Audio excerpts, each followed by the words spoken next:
Paz seja convosco, irmãos. Seja muito bem-vindo ao canal A Bíblia Diz. E hoje estamos ali naquela série que você tanto gosta, que são as igrejas do Apocalipse. E hoje nós vamos para a terceira igreja, né? E aí o meu companheiro aí das igrejas, né? Um dos mensageiros aí, só não recebemos cartas, né? Quero que ele saude os irmãos. Fica à vontade.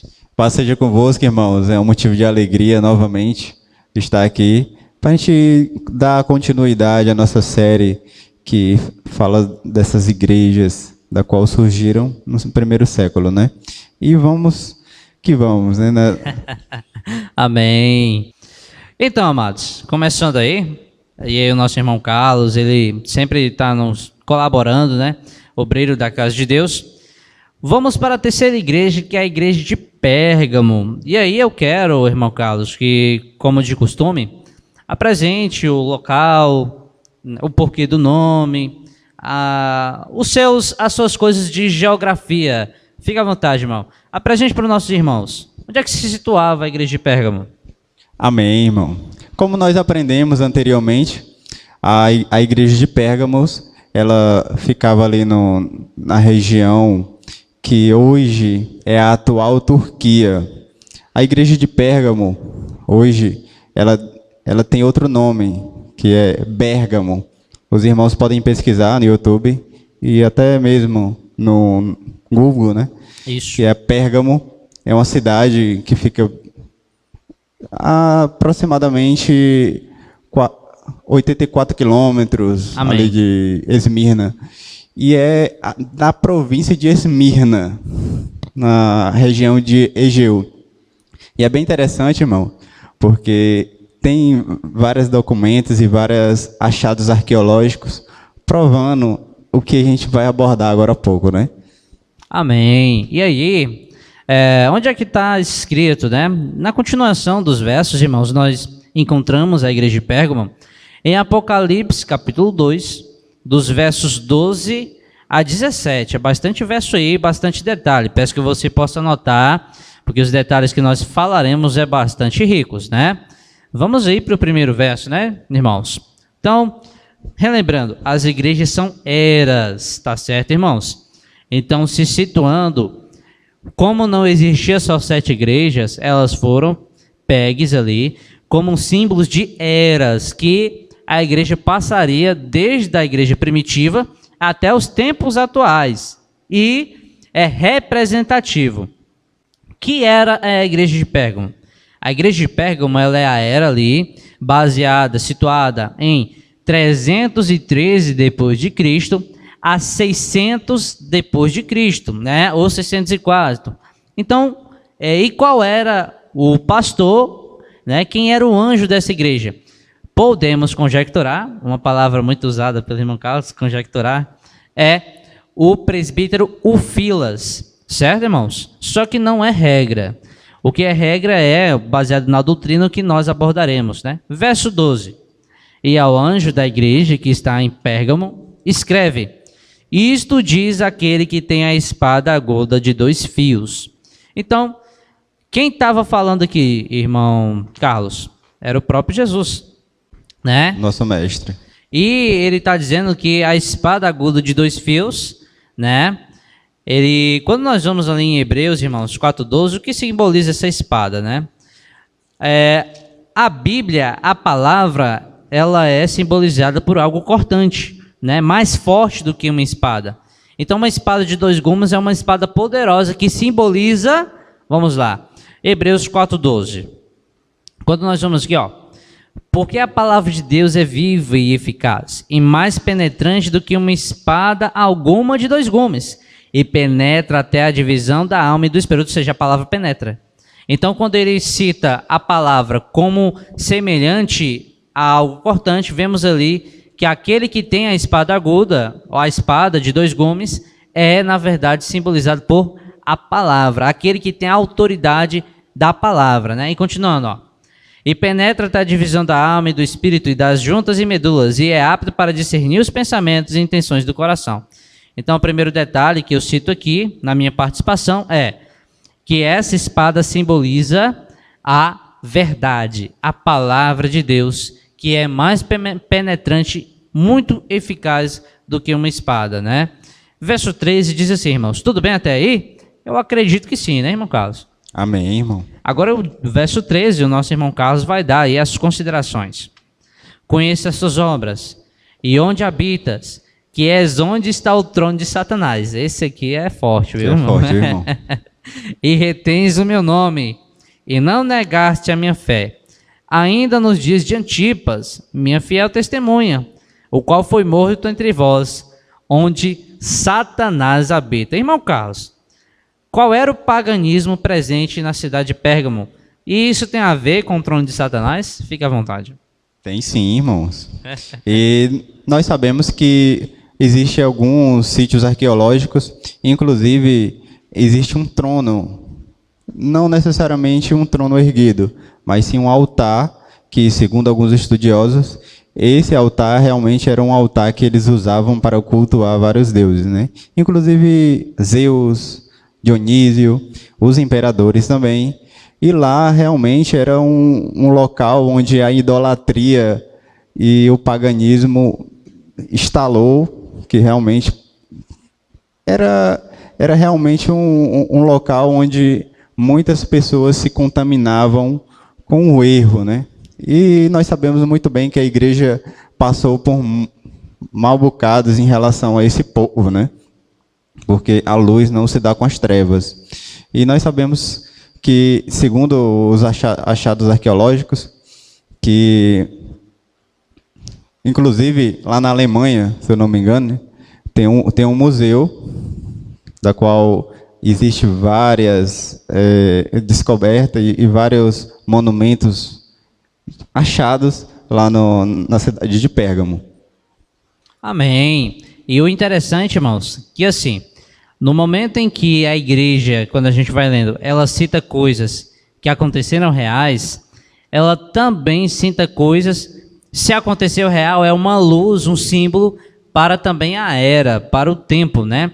Tanto é, presencialmente existia esse tipo de paganismo lá, e simbolizando que a era da igreja era a que mais deu trabalho. De 313 a 600, né, diz aqui, ó, que lá é onde estava o trono de Satanás. O trono de Satanás no sentido de paganismo, presencialmente, e no sentido espiritual do tempo. O trono de Satanás se estabeleceu porque foi nesse tempo que apareceu a maior apostasia do tempo para a igreja de Deus. A apostasia é qual? Começou em 313, 325, 533, toda na mesma era. Qual, irmão Giliardi? Quando começou a surgir a apostasia pregada sobre a Igreja Apostólica Romana, em distorções da verdade. Apareceu, olha aí, irmão, vai segurando aí. O batismo em nome da Trindade, a Trindade, o dia do Sol Invictus, que é o domingo, como dia de guarda, a desobediência dos mandamentos, e por aí vai. E tudo isso hoje é simbolizado como o maior paganismo que a igreja sofreu. É por isso que Satanás estava lá. E na qual nessa era que surgiu a ponta pequena, né? Como isso. A gente estava estudando agora há pouco. E realmente a besta deu a autoridade. Satanás, né? Satanás deu autoridade. Satanás deu autoridade a que nós conhecemos hoje como uma autoridade suprema, né? Na Igreja Romana. Amém. E aí, irmãos, o que é que acontece aí? Olha o detalhe que o irmão Carlos citou. A besta dentro das Sagradas Escrituras simboliza as nações. E a de Pérgamo, ela tinha ali Roma, né? Como tinha Roma. A sua liderança. Quando nós vamos em Apocalipse 13:2, na parte B do verso, vem dizer que o diabo deu autoridade à besta. A besta ali em Apocalipse 3 simboliza Roma. E Roma, indiretamente, começou a ter a sua supremacia na mesma era da igreja de Pérgamo, né? Onde Satanás habita. Então, o que nós simbolizamos com isso também? Satanás tinha um novo plano, irmão Carlos? Com certeza, irmãos. Porque nós sabemos que o plano inicial dele, que era de perseguir e matar os servos de Deus, não estava surgindo muito efeito. Porque quanto mais matavam, mais pessoas surgiam. Ou seja, aquela igreja continuava pura, mesmo com tantas mortes. Nós sabemos muito bem pela história, até tem um livro, o livro dos mártires, né? Tem livro, tem enciclopédia, e tem vários outros relatos bíblicos, sabendo que existiu muita matança em relação ao povo de Israel e ao povo de Deus, né? Por esse motivo, por cultuar o verdadeiro Deus. E no verso 13 fala de Antipas, que foi martirizado. Nós não sabemos ao certo quem foi Antipas, mas no relato fala que ele morreu pelo testemunho, né, de Jesus. Exatamente. Então, irmãos, você está entendendo até aqui, irmãos? Por que Satanás estava lá? Porque foi um novo plano, ou seja, pegar e formar um novo tipo de religião com base no cristianismo, mas um cristianismo corrompido, que foi aí a estratégia de Satanás para corromper a igreja de Deus. Com certeza, irmão. E não conseguiu. Amém. Aí é tanto que nós estamos falando aqui. Aí eles usaram de estratégia a implantação do paganismo dentro da igreja. Isso. Ou seja, mudaram a roupagem, né? Sendo que foi mais eficaz para eles, né? Nós sabemos muito bem hoje como as igrejas aí se comportam devido ao paganismo que adentrou desde aquela época, né? Isso. E aqui em 313 nós terminamos a igreja anterior em Constantino. E Constantino foi uma das chaves aí usada pelo inimigo para fazer com que todas essas coisas acontecessem. É tanto que ele está presente nesta era, de 313 a 600.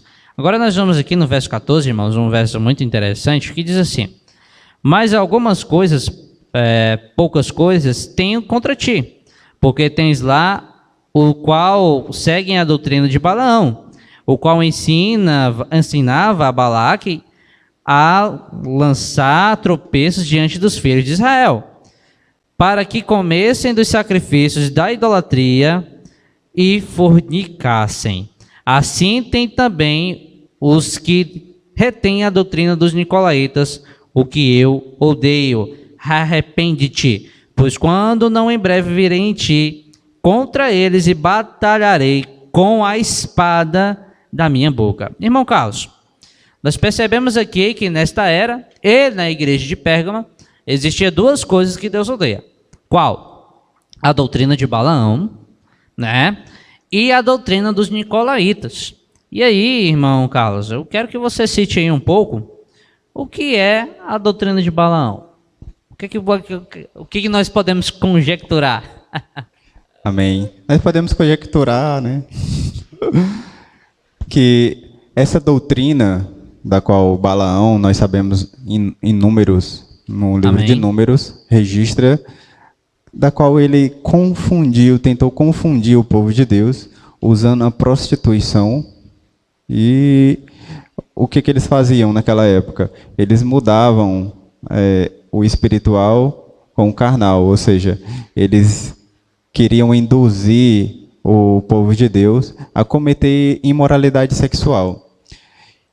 Já o nicolaísmo, né, nós sabemos que nós não sabemos a sua história, não sabemos da sua origem. Algumas conjecturas falam, alguns comentaristas falam que era um dos discípulos, aliás, um dos discípulos do apóstolo Paulo, né, chamado Nicolau, mas ninguém não sabe ao certo quem foi São Nicolau. Sabemos que a sua doutrina era basicamente dominar o povo, dominar com sentido de autoridade e realmente confundir o povo, né? Usando aspectos doutrinários, entre outras coisas, que era para confundir e dominar o povo. Amém. Então, vou dar minha participação. A doutrina de Balaão, como bem foi citado pelo irmão Carlos, é aquela que profana o santo, né? Balaão, ele era um profeta de Israel. Ele é santo? Não. Ele foi condenar o povo de Israel e ainda fez com que Balaque mandasse as pessoas para os filhos de Israel praticar aquilo que era pagão, a fornicação, né? E ali nós vemos que Jesus ele diz que odeia, né? Que diz aqui, comesse dos sacrifícios da idolatria. Ou seja, é misturar o profano com o santo ou o santo com o profano. E nós hoje estamos bem pertinho da doutrina de Balaão, o Natal. O Natal as pessoas pegam algo que é profano e tentam cristianizar. Assim é a doutrina de Balaão. Pegar o que é santo ou induzir aos crentes a cometerem atos pagãos, dizendo assim, não, filhinho, não vai trazer problema não, pode fazer. E no final das contas morreram muitos filhos de Israel. Atualmente morrem espiritualmente as pessoas que contêm práticas que, não, filhinho, vai lá e faz, mas Deus não se agrada. Então não misture o santo com o profano, meu irmão. O que é profano é profano. Não te detenha dessas coisas, saia, fuja. Em Nicolaítas, irmãos, nós percebemos a supremacia da igreja no ano 325, no ano 400, e em 536, Justiniano, ele fez um decreto, colocando o bispo de Roma como chefe das igrejas. A Bíblia diz que não existe chefe de igreja. Existe o sumo pastor, que é Jesus, que é o cabeça da igreja, e só existe 2 unções, presbíteros e diáconos. Não existe pastor presidente, não existe presidente de 5 igrejas, de 10 igrejas, não existe lideranças impostas dentro das Sagradas Escrituras. E a doutrina de Nicolaítas é isso. É o domínio do povo, é instituir lideranças que não existem nas Sagradas Escrituras, a fim de dominar o povo e ser ali, vamos dizer assim, uma autoridade superior até a de Cristo. Por quê? Porque o bispo ele fala e todo mundo ouve. O domingo é dia do Senhor, onde é que está escrito? Em nenhum canto na Bíblia. Mas o povo obedece, por quê? Foi ele que tradição, disse. Né? Erros doutrinários que foram colocados até mesmo em alguns comentários, né? Não na Bíblia. Irmão, né? Porque eu disse. Se o bispo disser, com certeza, irmão. Isso não é nicolaísmo?